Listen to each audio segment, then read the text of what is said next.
Hola, en este vídeo explicaremos cómo pueden ser las palabras según su estructura interna de morfemas y lexemas. Se trata de una información muy necesaria y muy útil para poder hacer de forma correcta un análisis morfológico. No es un vídeo específico sobre cómo se analiza morfológicamente, pero encontraréis la base o la herramienta que se va a utilizar en los análisis morfológicos.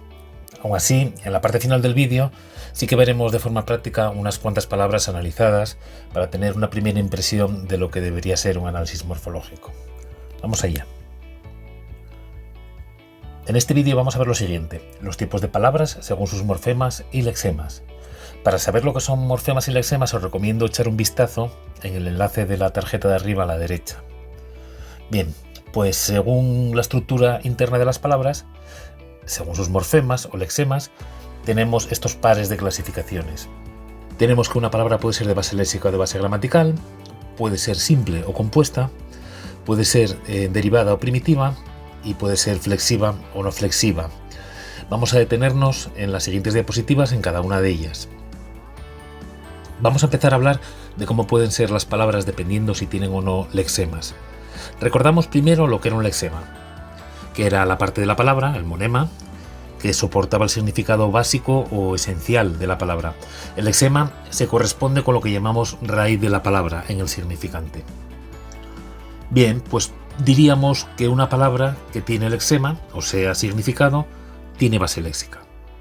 ¿Qué pasa? ¿Que hay palabras sin significado? Pues sí, y serían, por tanto, palabras que, al no tener significado, tampoco tendrían lexema. Serían palabras de base gramatical. Solo servirían para relacionar otros lexemas entre sí, otras palabras. Entre este grupo tendríamos a las preposiciones, conjunciones y artículos, y se podrían añadir, con muchas salvedades que ahora no vienen al cuento, a los determinativos y a los pronombres. Palabras simples son las palabras de base léxica que además solo tienen un lexema. Frente a ellas tendríamos las compuestas, que son las que están formadas por más de un lexema. Está muy bien, en primaria, decir que las palabras compuestas están formadas por más de una palabra, pero técnicamente es compuesta la que está formada por más de un lexema. No podríamos decir en un análisis morfológico que una palabra tiene base gramatical y que es simple. ¿Por qué? Porque base gramatical significa que no tiene lexemas y simple que solo tiene un lexema. Luego esto sería contradictorio, el decir que una palabra no tiene lexema y que a la vez tiene solo uno. Una vez visto que las palabras según sus lexemas pueden ser de base léxica o gramatical y simples o compuestas, pasamos a ver cómo podrían ser las palabras según sus morfemas. Recordamos que los morfemas son partes de la palabra que o bien nos modifican el significado del lexema, como los prefijos, sufijos, o bien le añaden información gramatical a la palabra, cuestiones que solo podrías indicar sabiendo gramática, como el número, la persona, el modo. Bien, pues según sus morfemas derivativos, las palabras pueden ser primitivas o derivadas. Vemos que las primitivas son las que carecen de morfemas derivativos y las derivadas son las palabras que tienen morfemas derivativos.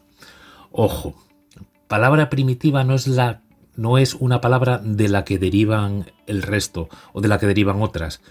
Es la palabra que no tiene morfemas derivativos. Por la misma razón, palabra derivada no es la que deriva de otras, sino que es la que tiene prefijos o sufijos. Esta confusión es debida a que el término primitiva o el término derivada en el lenguaje fuera de la gramática significa origen o originario en el caso de primitiva, y algo derivado significa que procede de algún punto. Tenemos que quitarnos eso de la cabeza porque podríamos volvernos locos y confundirnos en un análisis morfológico, cuando solo deberíamos mirar si la palabra tiene morfemas derivativos, o sea, si es derivada, o no tiene morfemas derivativos, si es primitiva. En el siguiente par que tenemos, vemos las palabras que son o flexivas frente a las palabras que no son flexivas. Las palabras no flexivas son las que no podemos decir de ellas que tengan o género, o número, o persona, o tiempo, o modo, o aspecto, o caso. Un ejemplo típico de palabra no flexiva es los adverbios. Hoy, después, fácilmente. No tienen ni singular, ni plural, ni número, no tienen nada. Serían palabras no flexivas. Frente a este tipo de palabras tendríamos las flexivas, las que podemos decir de ellas que tienen o género, o número, o persona, o tiempo, o modo, o aspecto, o caso, aunque no lo veamos. ¿Qué significa esto de aunque no lo veamos? Pues que hay veces que los morfemas no aparecen en el significante. Es decir, no hay una desinencia que nos indique ese morfema, pero sabemos que la palabra tiene esos morfemas porque así lo deducimos o lo entendemos. Por ejemplo, yo sé que la palabra sol es masculino y singular. Es una palabra flexiva como cualquier sustantivo, pero no hay ninguna marca junto al lexema que me lo indique, que es una palabra flexiva y que tiene su género y que tiene su número. Otro caso curioso es el de determinados verbos en forma personal. Sabemos que todos los verbos en forma personal tienen 5 morfemas gramaticales. Tienen persona, número, tiempo, modo y aspecto. Y de repente llegamos a formas verbales como be del verbo ver, que en solo 2 letras entendemos que hay un lexema y 5 morfemas gramaticales. O sea que el significante de be no tiene 6 marcas para todo lo que tiene su significado, pero entendemos que él tiene todo eso. En definitiva, que hay muchas palabras que sabemos que tienen morfemas gramaticales, aunque no los podamos marcar en el significante de la palabra. Como ya os he dicho, hay otro vídeo dedicado específicamente a cómo analizar morfológicamente, en el que entraremos más en detalle en todas estas cuestiones y todas estas salvedades que pueden aparecer a la hora de hacer un análisis morfológico. Vamos a ir acabando con una tabla de repaso y cómo aplicarla al análisis morfológico de varias palabras. Con esto vamos también adelantando lo que sería un análisis morfológico completo. Vamos con las palabras.